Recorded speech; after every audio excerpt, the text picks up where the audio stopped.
On an average weekday, I think I get about 6 to 7 hours of sleep. On a good night, probably 8. Either 8 or 6 hours. 5 to 6. 5 to 6 hours if it's a good day.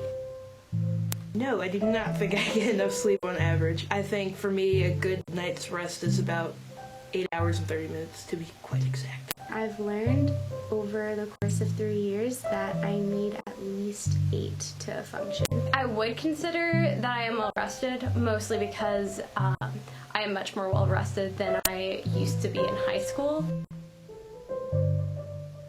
People barely sleep, work at crazy hours. On Smith's campus, sleep is kind of taboo, if you will. If someone barely got any sleep, I feel it almost becomes this competition to see who's most tired or who's most busiest. If you get sleep, it's cool, but if you don't, it seems like everybody thinks it's cooler. I think it's because of the studious environment. If you're getting less sleep, that means you're doing more homework, or you're studying harder, which means you're taking harder classes that are more rigorous.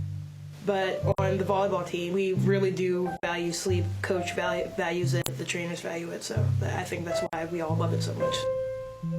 I think it affects your mental health a lot. There's the whole idea of being sleep deprived, not being able to function, and then putting a lot of pressure on yourself for not being able to perform correctly. I can't pay attention.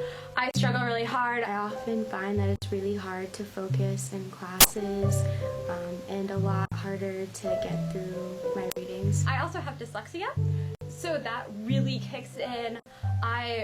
I'll notice definitely if I'm writing essays that the sleep has affected it. When I was in first year, I definitely got no sleep at all, and as I started learning that sleep was very important, I started making changes little by little and just started getting more sleep as time went on. Before I got to Smith, sleep was just kind of, if you get it, you get it. If you don't, you don't. But here, I definitely need it to balance everything that I'm doing. I wish I had a bedtime routine. My bedtime routine consists of a shower, getting in a sweatshirt and shorts, and scrolling through Instagram until I get sleepy. I always take a shower before I go to bed, for example. That helps me relax most of the time. I'm trying this new thing where I don't bring my phone to the bed with me, and I've been reading at night right before I go to bed, and I found that that's helped me sleep much longer through the night and fall asleep a lot easier.